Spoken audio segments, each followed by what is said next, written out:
Now let's go slightly deeper into the switching fundamentals.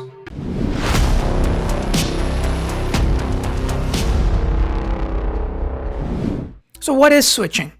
Switching is a process of sending frames across a network from a source to destination. And there are a couple of things that I would like to talk about that led to the evolution of switching. In the beginning, in the olden days, like we're talking 1970s and 80s, we had hubs. And hubs primarily transmitted electrical signals at layer 1. They were layer 1 devices.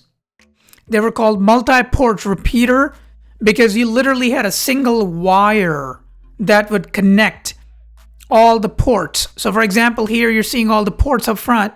Every single host that would be plugged into these ports was actually sharing a single piece of wire, which created a lot of contention, which means there was a single collision domain and a single broadcast domain, and the bandwidth was shared across the entire device. Because once again, imagine if there's a single piece of wire that is split that allows multiple hosts to be able to connect to it. And then it was a half duplex communication at the end of the day, meaning only one device could speak or listen to, or could send or receive data at any given point in time. Then that led to the evolution of a layer 2 switch. Layer 2 switch, it forwards and receives frames. It's a layer 2 device. There's dedicated bandwidth per port. So if you have a 24-port switch, each port has its own dedicated bandwidth. There's no single wire concept here that all the hosts are sharing. Here, each host has a separate port dedicated to it, and it's a dedicated bandwidth. There's a single collision domain per port. However, there's a single broadcast domain per device by default. But we could change that broadcast domain. We can have multiple broadcast domains, but by default, there's only a single broadcast domain to begin with. But collision domain-wise, you're looking at a collision domain that's per port. And it's a full duplex communication device, meaning if it's a 100 meg port, the host is able to send and receive at 100 meg.